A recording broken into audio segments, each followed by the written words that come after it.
Somewhere around 3 a.m. tonight, you might wake up. Your eyes will open in the dark. You'll check your phone. You'll assume something is wrong with you. But for most of human history, that exact moment of waking was not a malfunction at all. It was the most normal part of the night. What if the thing you call insomnia is actually a memory your body refuses to forget? Picture a small stone hut somewhere in medieval Europe, centuries before electricity existed. The fire has burned down to embers. A family lies together under animal skins, and around midnight, one by one, they open their eyes. Nobody panics. Nobody reaches for anything to fix it. They simply wake up and they stay awake for about an hour. Then they go back to sleep again. This wasn't a rare event. This was the ordinary architecture of every single night. Historian Roger Ekirch spent over 16 years digging through diaries, court records, medical books, and literature to understand something strange he kept noticing. Again and again, ordinary people described two distinct sleeps in a single night, separated by a waking period they called, quite literally, the watch. Not a watch like a clock, a watch like a quiet, private hour of the night that belonged only to them. Ekirch found this pattern referenced in Homer's Odyssey. He found it in Chaucer. He found it in the letters of everyday farmers who spoke about their first sleep as casually as you'd mention breakfast. Doesn't it seem odd that something so common could just disappear from memory entirely?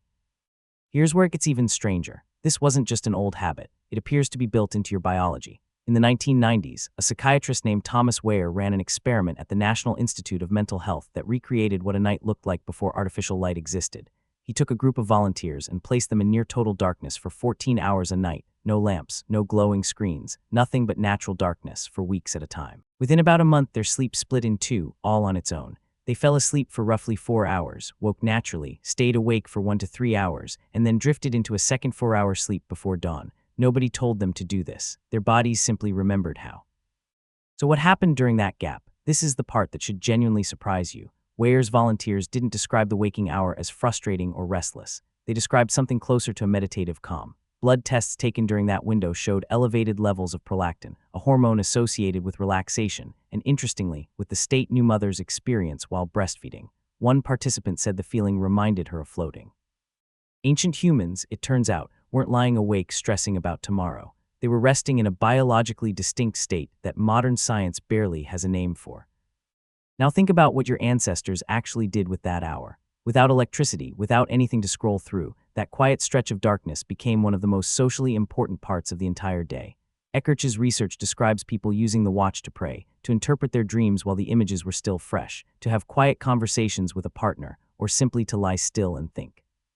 Physicians in the 17th century even recommended the first sleep gap as an ideal time for studying or reflection, because the mind was calm but the body was rested. Married couples, according to several historical records Ekirch uncovered, were more likely to conceive during this window than any other point in the night. Servants would use it to sneak visits to loved ones. Thieves, notably, used it too, since it was the 1 hour when an entire household might be quietly, privately awake in the dark together. Isn't it strange that an hour so ordinary could hold so much of a person's inner life? So if this was completely normal for thousands of years, what actually changed? The answer sits in a single invention you flip a switch for every single day: artificial light.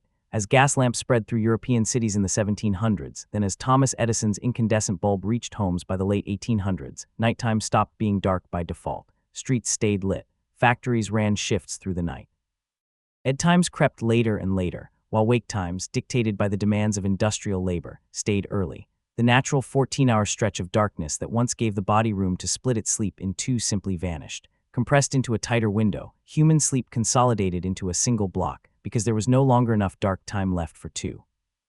And here's the twist almost nobody talks about. Roger Ekirch has pointed out that the very last written references to first sleep and second sleep fade out sometime around the early 1900s, almost exactly tracking the spread of electric light into ordinary homes. Within roughly 2 to 3 generations, an entire pattern of human behavior that had likely existed for the whole of Homo sapiens' 300,000-year history quietly disappeared, not because it stopped working, because the darkness it depended on stopped existing. What does it say about a species that we can lose something that fundamental in less time than a human lifetime? This matters more than it might seem, because that segmented pattern didn't just vanish, it left a mark on how you experience sleep today. Sleep researcher Charles Chasler, who has spent decades studying circadian rhythms at Harvard Medical School, has shown that modern humans are essentially running an ancient biological operating system inside a completely artificial environment. Your circadian rhythm, the internal clock regulating hormones like melatonin and cortisol, still assumes you're going to encounter real darkness for something close to 14 hours a night. Instead, you get artificial light streaming from screens until the moment you close your eyes, and then you expect your body to produce one uninterrupted 8-hour block of sleep on command. When it doesn't happen that way, when you wake at 3 a.m. and your mind is suddenly, unmistakably alert, you call it a sleep disorder. Your great-great-grandparents would have called it Tuesday. Consider what this means the next time it happens to you. That jolt of wakefulness in the middle of the night isn't necessarily your body failing. It might be your body doing exactly what it evolved to do, reaching for a rhythm that existed long before anyone measured sleep in hours at all. The anxiety you feel about that waking moment, the reflex to check the time, calculate how many hours you have left, and spiral about tomorrow, that anxiety is modern. The waking itself is ancient.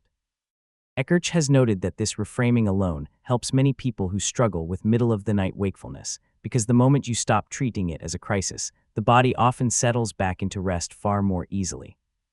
There's something worth sitting with here. For nearly the entire span of human existence, nighttime wasn't a single locked door you either opened correctly or failed to open at all. It was 2 rooms with a hallway in between, and that hallway was where people prayed, dreamed, connected, and thought. You inherited a body built for that architecture. You just happened to live in the first sliver of human history that tried to bulldoze the hallway and force everything into one room.